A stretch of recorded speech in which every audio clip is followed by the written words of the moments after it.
Hello, everyone. Thank you so much for making time to join us today. My name is Mercy Niwe, and I'll be your moderator for this discussion today. As the lead for the World Bank Group stakeholder engagement, I'm so delighted to convene this important discussion. This town hall and the just concluded Civil Society Policy Forum are an important part of our annual meetings here at the bank, as they are centerpiece of the bank's overall engagement with the civil society. The bank prioritizes these frank and engaging dialogues because they provide an opportunity for better understanding of each other's priorities and have often helped to unveil areas of common ground. I'm delighted to have with us today the World Bank Group President, David Malpass, who I will invite shortly to make brief opening remarks. We are also joined today by members of the senior leadership team. We have Anshula Kant, Managing Director and Chief Financial Officer. We also have Mamta Mathi, Vice President for Human Development. I know our CSOs are eager to hear from David, but before I invite him and the senior leadership team, let me highlight a few housekeeping items. This session is being broadcast live on World Bank Live in English, French, and Spanish. If you're participating through Zoom, please use the language selector on the toolbar. For those who are viewing through the live stream, please choose the corresponding language link. Following President Malpass remarks, we will open the session for questions and answers. For those who are participating in Zoom, please submit your questions by using the Q&A function on the toolbar. Many of you were able to send in advanced questions with your RSVP, so we'll plan to alternate those submitted via the Q&A and those that we'll receive ahead of today's session. I must note that we have received an overwhelming number of questions. We will not be able to get to all of them, but we'll make sure we collect them for follow-up. To save time, we will be reading the questions out to allow many participants as people to ask questions. For the sake of transparency, we will post the full list of questions received following the conclusion of the town hall. Note that this session is being recorded. With that, I would like to open this discussion by putting the first question to Mr. Malpass. David, once again, thanks for joining us. I understand you have a very packed agenda and an off-site meeting for you to travel to. We will appreciate you taking all these questions, but we know that time will not permit. And thank you for accepting to take the rest of the call actually in the car as you head out. So thank you so much for that. And my first question that is coming in from the CSOs, one thing this crisis has underscored is inequality, both between and within countries. While we are seeing some recovery, it has been uneven. To kick off our discussion, David, could you tell us what the World Bank is doing to ensure an equitable recovery? David, over to you. I'm checking my, okay, hello, Mercy, and hello, everyone. I'm glad we could do this. Yeah, I'm sorry, I have to go to a meeting with Secretary Yellen on climate. So I'm going to do the first part of this on video and then the rest in the car. And I have joining me Anshula and Mamta also, and so we can bring them in maybe in the next segment. Inequality is a serious problem, Mercy, and it has various dimensions. One of those is the backward movement on core development statistics, such as the poverty rates that have risen, also the per capita incomes that are going down, especially in many developing countries. But there's some backward movement and it adds to inequality in terms of education, in terms of health, in terms of availability of vaccines. So we're working on those where we can. But you phrased the question: what are we doing to ensure that there's not backward, or that we lessen the inequality? I have to say we're not going to be able to do that. Inequality is getting worse, and so this is a huge challenge. We're working on it, but it's not changing the trend back into the proper positive direction. Let me mention a couple statistics and then a couple aspects of this. The median income per capita for the advanced economies is going up by 5% in 2021, but for the low income countries, up by only 0.5%. So it's a 10 times differential, and it's the opposite of what you want. In order to narrow inequality, we have to have median income go up more in poor countries than in rich countries. So we're going backward on that. I've talked a lot about the concentration of wealth and income in the advanced economies, and it's related to the policies that they're doing. You know, the central banks patently are buying the assets of upper income and of corporations, of governments that are AAA or high rated bonds, and that makes it very hard to get resources to the developing world that needs to work from a different platform. So you have this odd situation of the central banks borrowing from banks in order to put money into the upper end of the income schedule, the reverse of what you would actually want the global financial system to do. And that's true of the huge rise in debt of the advanced economies that's benefiting oftentimes the people that are already in the formal sector. And so the informal sector is being left behind. Women are being left behind by this. I noted that in my remarks yesterday. Our data shows that both in the downturn and now in the recovery, in both cases, women fall further behind rather than the previous years had seen some advances in those areas. The vaccine program is concerning because there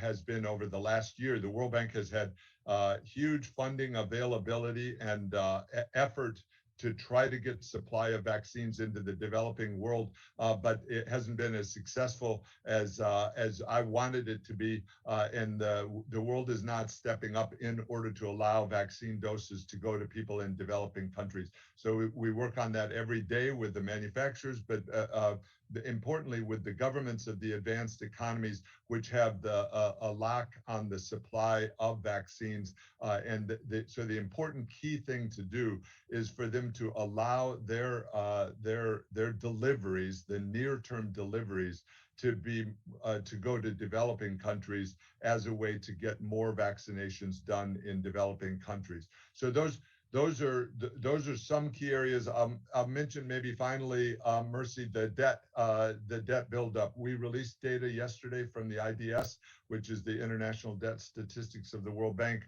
an important report for the world because it's the spot where the world aggregates its data on debt, and it showed that the debt of low-income countries has gone up 12% in 2020. So rather than going down, which is what we wanted in our call, I called for, and Kristalina joined me, a call for a moratorium on debt payments debt payments by the poorest countries to their creditors. We did that in March and April of 2020, but in 2020, the actual data shows an increase of 12% in the debt of the low-income countries, reaching $860 billion. So this is again a reversal in development that I think is concerning for the world. Let me stop there. David, thank you so much. Again, you've highlighted the complexities that we are facing right now. As you can imagine, CSOs on this call listen to the communities on the ground, and again, urgent action is needed, like you've highlighted. So we have so many questions that came in, and I would like to start with, you alluded to vaccines, and you've also talked about debt, but maybe let's first focus on one of the burning issues that received so many questions from the CSOs, climate. We received a lot of questions related to the World Bank Group's approach to sustainable development as part of the pandemic response, especially on climate change. So I will read just a few questions. As I said, there are so many questions that are coming in, but we have Chenwi Elvis, Community Health and Social Development from Cameroon, asking why not ensure a massive financing for the fight against climate change? There is a related question from Indonesia, Foundation Budi Magono from Indonesia. Carbon tax will hurt low-income people. Again, this is on the inclusion agenda, but going back on climate, how can we help to make the vision of climate action a reality and create renewable energy?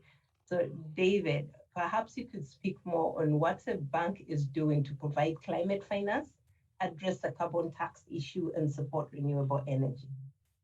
Okay, super, thanks. So on climate finance, the World Bank has rapidly expanded its efforts over the last years. We're at record financing for the World Bank, and it's in fact among the international financial institutions, which includes the other multilateral development banks, the IMF, and so on. The World Bank is more than half of that total. So and so it's not enough. And so we're looking at ways to make it more, both in the World Bank, but also on a global basis by pulling in other sources of funding. That includes private foundations, for example, that are a very important part of this mix. Also, the corporate world, whether banks or big corporations or middle corporations, want to find ways to buy and be engaged in carbon offsets. This is a way for them to contribute to the effort to reduce greenhouse gas emissions. So one of the things, so the World Bank has a major climate change action plan that we released in May. It commits us to 35% of our total funding going to climate change action, which expands our effort and provides a huge portion. For example, there is talk going into the COP26 of $100 billion per year. The World Bank alone, World Bank will do 1/4 of the global total toward that total. So I want to make that clear that the World Bank itself is doing way above what the expectations could be for the World Bank, but we recognize that's not nearly enough. Some people look for hundreds of trillions of dollars, not $100 billion, but $100 trillion, which is 1,000 times as much, which is a huge step up for the world. And there's no process right now to do that. So I want to mention one more thing. A key part of this as we address climate change is how do you pay for the closing of coal, decommissioning of coal, and of other high greenhouse gas emission facilities when it's going to cost money and lose money. It's not like it's a bankable project. So we have to get the world mindset to the idea that there's going to be a flow of funds from people that have it, from the advanced economies, for example, toward global emitters, the emitters of carbon dioxide and other greenhouse gases, and that will require projects. And the World Bank can be an integral part of that because it designs projects. So if we think about a concrete example, decommissioning a coal plant, you have to think about what does the country need to do to enable it. World Bank engages with the country. What happens to the workers over a period of years? World Bank helps target financial assistance in that way. What happens to the land and the repurposing of the land that was used in a high methane producing way or a high coal producing way? And how do you manage that over a period of decades of years? All of these cost money, and then you want to create electricity so that there's access for people. That's a high priority within the SDGs. So that takes private sector investment. World Bank can enable that through IFC and through MIGA. So there needs to be a coordinated effort among various parties in the international system in order to create the financial flows. And I didn't give them all in that example. Two high priority, large financial flows into the decommissioning of coal needs to be private foundations to help project design, to help set up the design of the projects, and the carbon offset market, which needs to be created in an accountable way so that it can put large flows into the sustainability of this kind of project. So I just gave you one example. We're working on one pilot project in South Africa. We need actually one per day by the international community until 2040. So for the next 15 years or 20 years, really, we need one of those, what I just described with complexity, every day of the year for the next 20 years. So that gives you a measure of the complexity of the problem. We need to start with pilot projects. We need to do them successfully and recognize that the World Bank can scale up from the middle, but the financing is going to come from outside. I know there was the mention of carbon taxation. I'll just make a brief point. Incentives are really important in countries. We're working with the NDCs of countries, and we have to recognize that they have to get that they will want to get the policies of their country consistent with their NDCs. What taxation is one very effective way to reduce the carbon emissions. The questioner was saying, won't that cost the poor? I think we need to think about targeted assistance to the poor, but recognition that you need an incentive structure that stops subsidizing the use of high carbon fuels and actually taxes it, goes the opposite of a subsidy. So we need to look at that and work with countries through their NDCs. Thanks. Thank you so much, David. Again, you've touched on the cost to the poor. On this call today, we have more than 50% callers from the Global South, and their biggest issue is, again, talking about cost to the poor. We've seen so many questions that have come in on debt. So I'll read some of those for you, David, and just switching from climate and fossil fuels to the impact it's having on our client countries. One of the CSOs from Ghana wrote in and said, I would like to know the measures that the World Bank is putting in place to help curb the excessive debt burdens of African countries. Another one mentioned a common framework. To what extent can the World Bank contribute to debt relief under the common framework?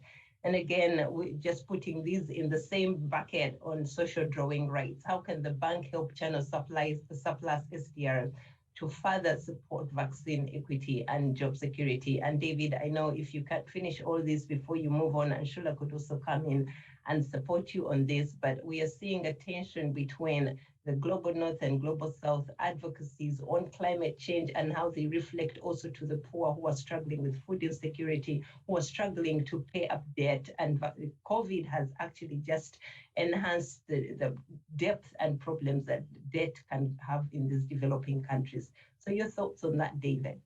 Absolutely. This is a giant challenge. Oops. Mercy, what I'm going to do is answer this on debt. I also want to mention adaptation. Then I'm going to step away, and maybe questions can go to Anshula and Mamta, and then I'll come back on. So with regard to debt, let me frame it for people. As I mentioned, I called for a moratorium on the payments by the poor countries. Kristalina joined me. This is a year and a half ago. The G20 took over that effort, and it became the DSSI, which wasn't as broad as I had wanted it to be, and so there was limited debt flow savings by the countries that participated in DSSI. It's going to expire at the end of this year, and so the world needs to, and I've called on, urged the world to, and the G20 specifically, to think about what it wants to do as the DSSI expires and those payments that have been deferred then come due. Remember, it didn't actually reduce the amounts of debt, it deferred it, and that shows up in our debt statistics that was released yesterday. Then the G20 in 2020 tried to put forward a broader initiative called the Common Framework that is intended to provide debt relief, but the methodologies of that still leave the global system heavily favoring the creditor within the relationship. So once a debt is established, there's no bankruptcy process or way for that debt to be reduced. And so we're working closely with the IMF. We've called for enhancements in the common framework. Those are being negotiated or discussed in the communique discussions of the G20 even this week, but not proceeding in a way that will effectively reduce the debt burdens of the poorest of countries that have unsustainable debt. So we're left in a situation where the global situation is very difficult. It's in recession for many of the developing countries, and the debt burdens are mounting. And there's not a mechanism to bring the low interest rates of the advanced economies into the developing world in order to get more development. So I think this is a troubling situation that we're in now, and there's right now not a vision or a framework. What I would like to see is a common framework that was more empowered. For example, by having if a country asks for common framework treatment, then there would be a standstill in their debt payments while they work with the IMF, with the World Bank, with the international community to assess the sustainability of their debt and look for ways to an alternative, better future. But that would take a G20 or an international consensus on this. Right now, as I mentioned, the international system is set up to very, very heavily favor the creditor over the debtor, which adds to the inequality, as I mentioned before. The SDRs, I'll leave to the IMF as it looks for ways to provide resources through the SDR window. I wanted to mention, Mercy, adaptation. As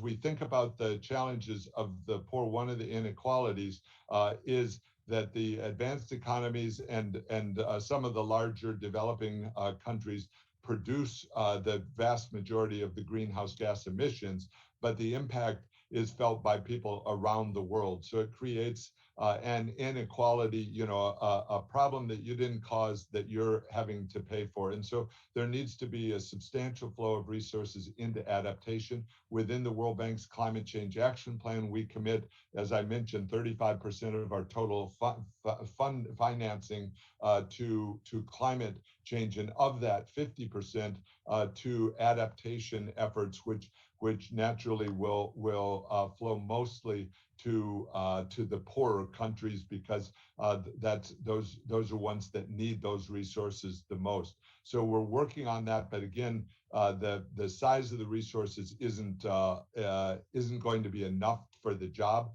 We've front-loaded IDA 19, and so rather than 3 years, it's spending out over 2 years, and then we've accelerated the IDA 20 replenishment cycle. So we'll be moving to the replenishment of IDA in by December of this year. We invite the CSOs, people that are looking at this should, I hope, recognize that IDA is a very powerful, unfragmented platform that engages both the donor countries and the recipient countries, heavily grants and zero interest rate loans, or credits, we call them, that are appropriate for the way the world needs to interact to bring money from the higher income or the richer countries to the poorer countries. So IDA stands in the center of that. It has a powerful cross-cutting theme now on climate change, but it also has gender themes. It has very powerful support for global health, for preparation, and for the next crisis. And it worked very well during the COVID crisis by front loading. That itself is one of the best preparations the world has for fighting future crises like a pandemic. Thanks. I'm going to move, and then I'll come back on. Thank you. Yes, thank you so much, David. And as we let David transition, thank you again, Mamta and Anshula. I know many questions are coming in. I'll shift to you, Mamta, for a moment, because I'm seeing so many human capital questions coming in. I'm seeing one from Dr. Rakesh, Director of Ada Lovelace Organization from India. My question is related to access to quality education and economic empowerment of children, women, and persons with disabilities in times of COVID and aftermath challenge. They are challenging. How is the bank addressing that? I'm seeing another comment again coming in relation to IDA and HCP now being, the question is, how is disability inclusive education, everything aligning to the IDA agenda, IDA 20, and maybe you would want to speak more on how IDA has elevated human capital, just from becoming a cross-cutting theme to a pillar on its own. Another question, again, there are so many questions that are coming on education, but those were online. Let me shift also and give you one that came in before the event. I've seen one that is from Maria Hart, AIDS Funds. How will the World Bank position itself in the wider pandemic preparedness around global health security and the universal health care debate? So I'll stop here and give you a chance, Mamta, to respond to those. So thank you, Mercy. And these are all excellent questions. I want to begin by saying that we are extremely concerned that COVID-19, this pandemic, and the effect that it's having on students is probably going to be the largest setback to the learning of students in living memory. And we have been highlighting this for the past year. The data that is coming in is confirming, I'm afraid, our worst expectations. Very few children have learnt much during school closures. This is because very few children in developing countries have access to the internet or the kinds of equipment, tablets, phones that would allow them to learn. And so this is a silent crisis to which we have been drawing attention. Now, as the World Bank, we have really leaned forward during the pandemic and have supported countries as they have tried to support children who are learning from home. As David mentioned already, this has been the largest crisis response of the World Bank Group in its history. And this includes over $6 billion that we have committed to education programs alone all over the world. We have also committed $10 billion to social safety net programs. This is important as children are at home and their parents are not working. The safety net programs actually provide an income which addresses many of the other inputs into a good education, like food. Many children in developing countries get their nutrition from school feeding programs, and as schools have shut down, they have been denied. So these social safety net programs have been very important, and we've also mounted the very large emergency health programs. So in our education programs, what we have emphasized is reaching the poorest children. This includes support through non-high-tech means of reaching children. This printed materials that are delivered to students at home, the use of television and radio to broadcast programming.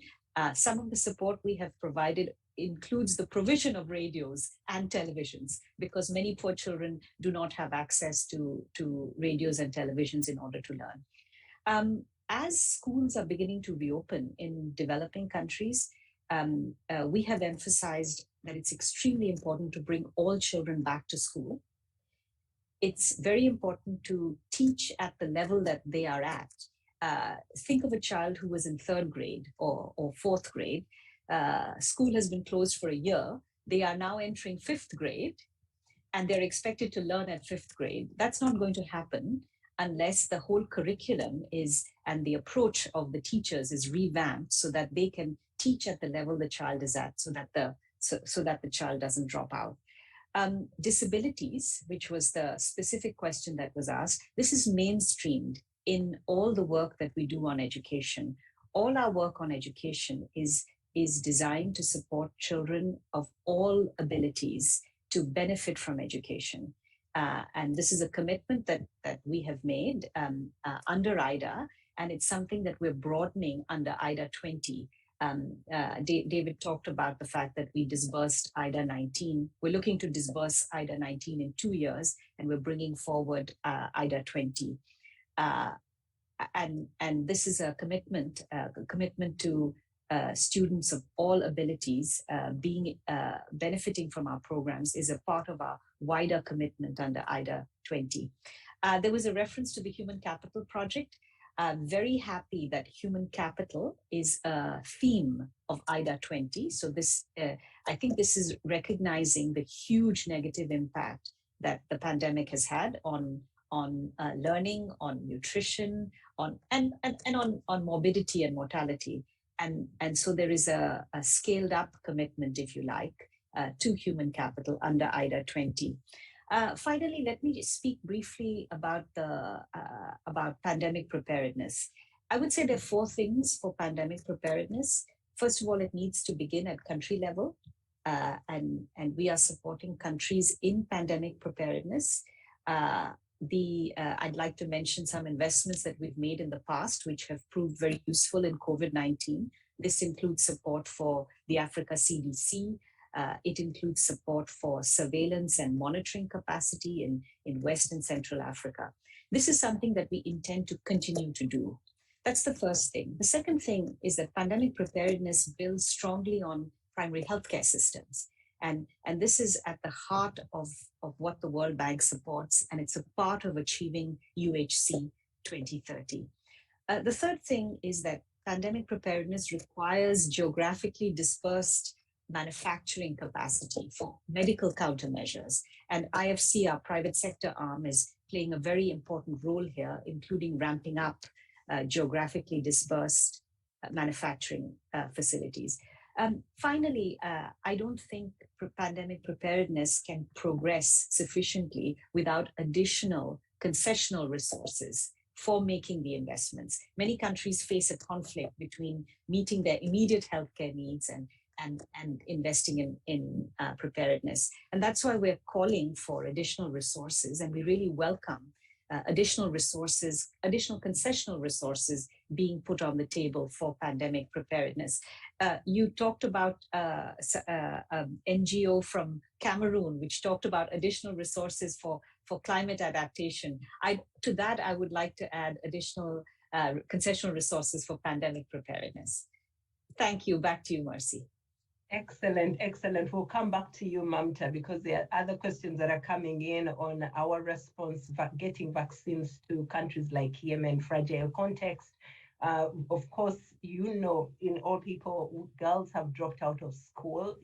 Some of them have gotten pregnant. There's been an increase in domestic violence. How do we get those girls back to school?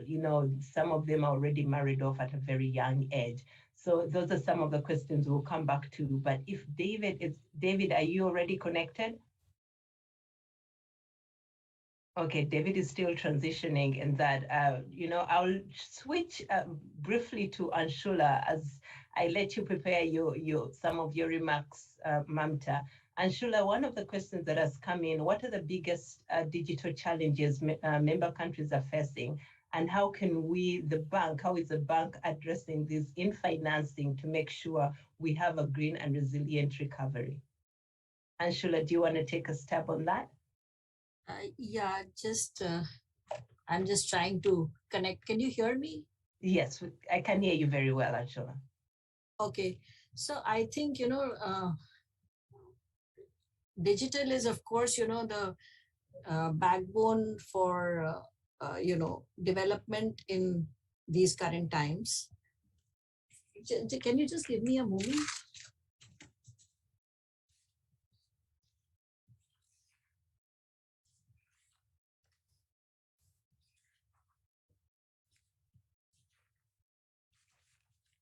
Yeah, so, digital technologies, of course, hold a lot of promise, particularly in the battle against COVID-19.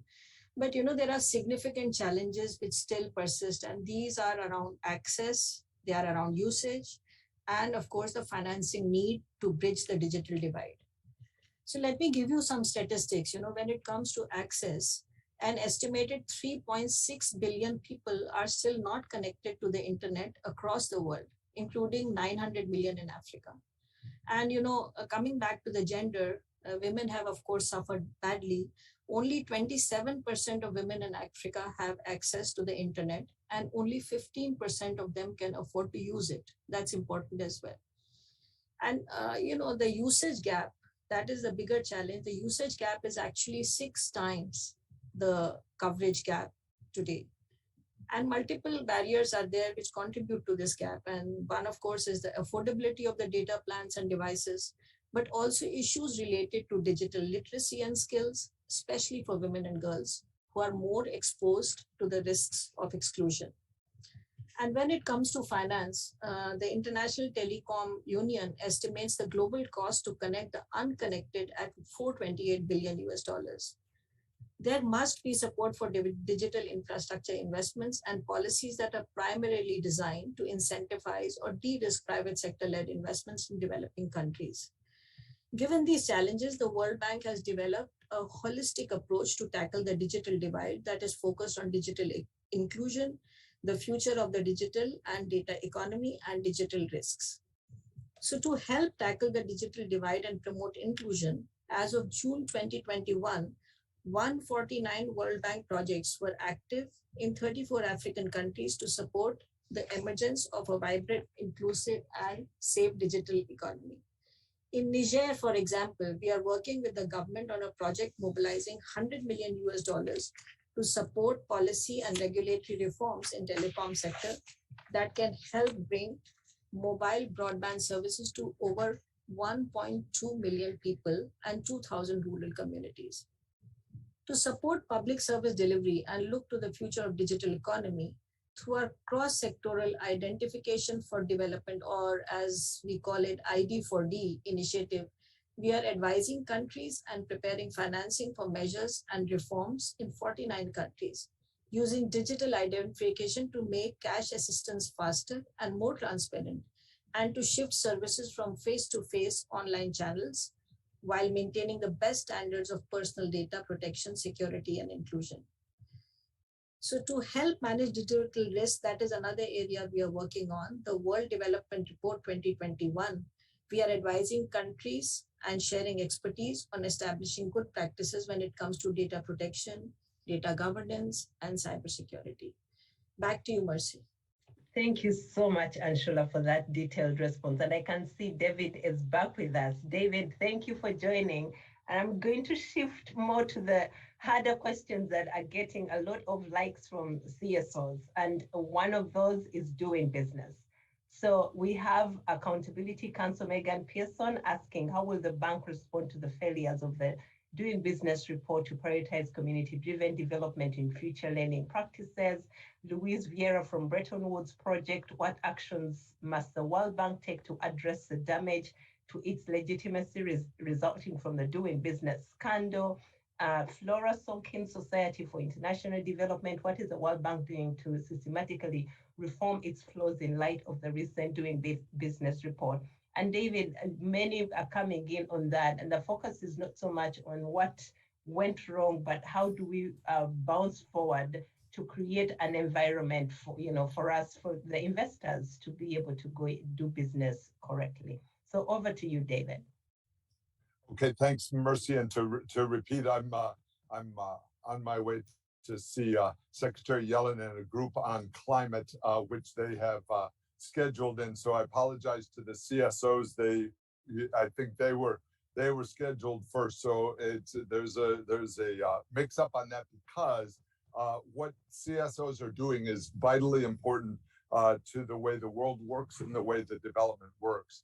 With regard to doing business, we're doing several things. One is we are fully engaged as a World Bank group in working with countries to improve their business climate. And so Doing Business report was one attempt to do that. There are different approaches, and we're looking at approaches to expand our efforts. As people may know, the IFC and the World Bank both do upstream diagnostics in countries to identify the difficulties in the private sector climate that can be improved through actions by the governments. And so we want to redouble our efforts in that area and report on it, have ways to present honest, trustworthy data on that. Internally, we have made very clear, and I have since the start of my presidency, that retaliation is completely unacceptable as a part of the way the World Bank deals with data. And so we are reinforcing the internal culture of the bank so that this doesn't happen again, and that it's not an environment that's acceptable at all. In that regard, I want to repeat, and people know this, but World Bank is a knowledge bank, and it's vital that the knowledge be dependable, trustworthy, and insightful. I mean, we're trying to have huge impact on development, and that means new ways to do the reporting on business climates in countries. Thank you. Excellent. Thank you so much, David. And again, going back to the accountability, I think I'm getting to ask you all the hard questions before you leave us. But I see again one from Frontline Defenders and Bank Information Center on reprisals on human rights. What steps are the World Bank and IFC taking to operationalize the commitments on preventing reprisals against stakeholders? A quick one, and I know, David, you'll be leaving us. You could also share your closing remarks. I know Mamta and Anshula will come in. Okay, fabulous. And I'm sorry, Mercy. The question is, how do we stop retaliation? What's the question again? What steps is the World Bank and IFC taking to operationalize their commitments on preventing reprisals against stakeholders like CSOs? So another related question on that, as we have seen the shrinking civic space for civil society, when anything is going to be, if they're coming up to a government, for example, to anything that is not going right in a country, if they come up and speak, we've seen this with media, we've seen this with civil society, there is reprisals, there is against such CSOs. So the question is, how is the World Bank helping to prevent or support CSO voice?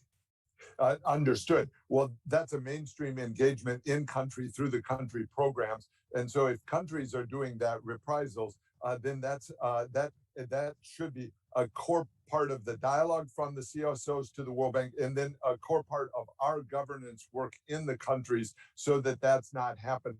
That means because CSOs are a welcome and accepted component of the development strategy of the World Bank, and I think of most of our countries. Now, there are some obviously that are violators on that, and we should work on that.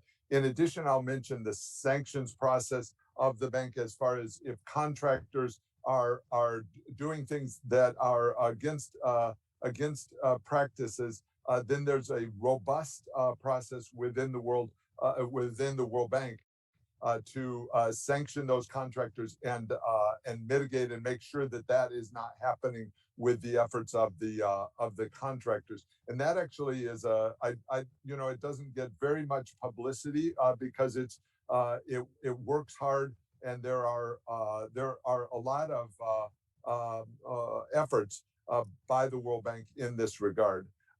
As far as closing remarks, Mercy, I don't know. I'll just close up by saying I want to reiterate thanks to CSOs for the work that they do in countries, for their consideration of ways to get more resources to countries. Their support for IDA is going to be critical. We're at the crunch point for that. And I encourage people to work through with the country platforms so that there can be coordinated efforts in countries that make sense to you, the CSOs, and make sense to the recipient countries. Thank you for that. Thank you so much, David, and thank you for being agile and flexible to take this call in the car. Thanks to your senior leadership team too that are remaining around to respond to some of the questions. We received more than 80 questions online, and some came in even before that. So Mamta, back to you right now on the question on FCV and how we are ensuring that vaccines get in the arms of people in fragile context, but also making sure girls safely go back to school. Thank you, Mercy. These are two excellent questions. Let me say that it is our intention to support the deployment of vaccines everywhere, and we are particularly concerned about FCV contexts. Now, FCV contexts themselves differ. There are some FCV contexts where the World Bank is present on the ground, and we support governments in implementing COVID-19 vaccination programs. We do this through our financing, we do this through our technical assistance, and we do this through coordinating with multiple partners. DRC is a good example of a fragile context where we are working with the national authorities on a vaccine purchase and deployment program. There are other FCV contexts where we are not present on the ground, and here we invariably work through partners. So in contexts like Yemen or in contexts like Somalia, we have worked with partners. This includes WHO, it includes UNICEF, it includes ICRC. And typically the resources that are available for financing and deployment are used by these other agencies to support vaccination on the ground. So we strongly believe that no one is safe until everyone is safe. And that's why we have announced very large financing and technical support for vaccination. And we either support governments themselves or we work through partners to ensure that this happens. Let me just take this opportunity to say that the vaccine inequity that we are observing at the moment, and which David brought in his very earliest comments, is something that we think is just not acceptable. And we have been advocating and working with manufacturers to see if the contracts to developing countries and to COVAX and to AVAP cannot be prioritized. The second question about girls going back to school is a very important one. We have a very large program, very large programs that actually support the attendance of girls to school. And these predate COVID-19. And it's a combination of measures. It's working with girls and their families. It's working with communities and religious leaders. And it's also working on skills and employment opportunities so that as girls go through school, they can also use the skills that they have acquired through employment. Now, COVID-19 has represented a huge setback. So in dialogue with countries, we are emphasizing three things. First of all, opening schools and getting all children back to school, whether they're boys or girls. Second, trying to ensure that all are re-enrolled, particularly girls who may have dropped out because they have family responsibilities or because they are married. Third, we're advocating for all girls to be able to attend school, whether they're married or pregnant or otherwise. This is extremely important. And fourth and finally, we are advocating for, I mentioned this earlier, for teaching at the right level. I mean, if you're a young woman, you're married, you've dropped out of school, there's no way you're going to go back to school if the expectations of what you have to achieve in school are not consistent with what you can do. So teaching at the right level is extremely important in order to encourage girls and adolescent women back into school. This requires supporting teachers so that they can teach at the right level. And if there is a need for financial incentives, this should also be considered. We know that conditional cash transfers are very effective in ensuring enrollment and attendance.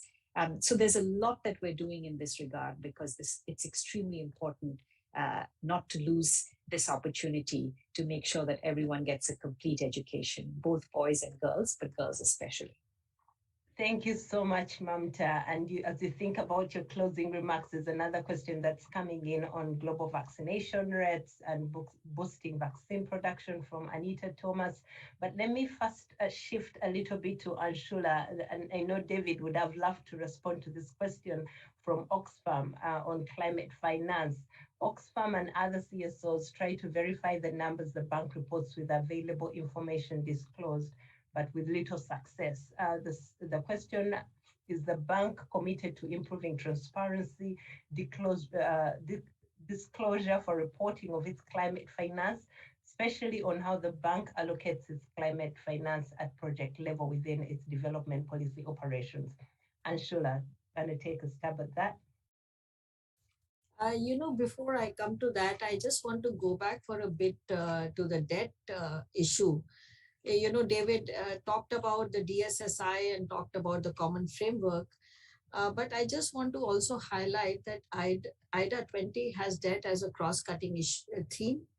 Also, I want to mention the Sustainable Development Finance Policy to support efforts for IDA countries to better manage rising public debt vulnerabilities.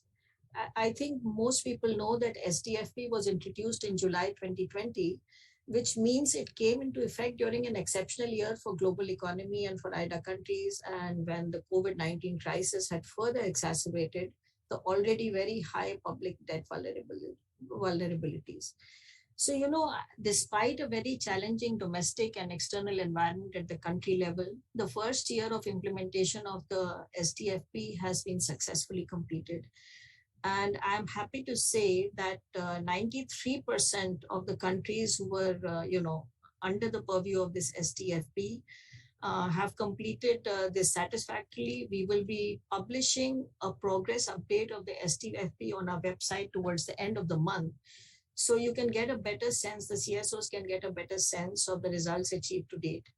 And we are also, but of course, very mindful that we continued efforts, whether it's through DSSI, common framework, working with countries to manage their public finances and debt situation better, we will continue to do so. Mercy, what was your question on the climate? Climate financing, again, going back on how will it be measured? How will we disclose reports? You've kind of alluded to that on the debt part, but how will we make sure that it's happening at project level within its development policy operation? I'd like to say that our co-benefits are calculated using the joint MDB methodology. We are very rigorous about how we apply that methodology, and we only assign co-benefits for the share of financing in a given project that is directly related or tied to climate action. In fact, this is the reason why we rarely generate a project which has 100% climate co-benefits. And I think we are pretty confident about how we assess the co-benefits in each of our projects. Back to you, Mercy. Thank you so much. Thank you so much. Now I will switch to Mamta again, going back to the question on vaccines and access. The question came in from Anita Thomas. To meet World Health Organization global vaccination target, 70% of the population of all countries to be vaccinated, boosting vaccine production, important for all countries. Could you share your perspective on how this 70% goal will be achieved by countries? So thank you for that question. Let me begin by saying that we are very far away from that goal. I think that is the issue of the moment. And that's why we have been advocating for donations that have been pledged by countries that have been able to secure vaccines.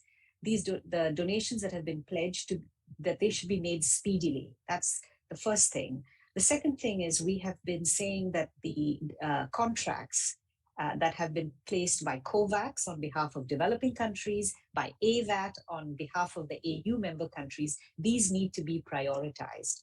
In fact, we've been saying that countries that have plenty of vaccine supply, they should go to the back of the queue and let AVAT and COVAX be at the front of the queue. The third thing we've done is that we have announced a very large package of financing so that there should be no doubt that there is financing available that developing countries can use to pay for vaccines. And fourth, we've been working on the deployment challenges. Let's not underestimate that it's going to take a lot to actually do these mass vaccination campaigns. And we've been working on these, on helping countries gear up. This includes training vaccinators. This includes communication campaigns. This includes community and stakeholder engagement. And of course, it includes cold chain and logistics. Actually, later this morning, we will have an event on vaccines, and you will see some very good examples of the kind of scaling up on the deployment side that we have been supporting. Marcy, I don't know if you want me to make my closing remarks at this point. Should I? Okay, excellent. I want to say four things to all the CSOs that are assembled here. First of all, I think this is a fantastic engagement, and I know that we have a series of engagements, and this is the pinnacle, and we really appreciate the questions and the support from you. The second thing I want to say is that human capital, so investment in people so that they can live fulfilling lives, is going through a major setback, probably the biggest setback in living memory in most developing countries. So please advocate for human capital. This includes nutrition and health services. This includes education. This includes job opportunities for young people. So please keep that front and center of the questions that you ask. The third thing I want to say is that please advocate for concessional resources, additional concessional resources for pandemic preparedness. The world is nowhere ready for the next pandemic. And while we don't know when it will hit, we are sure that there will be another pandemic.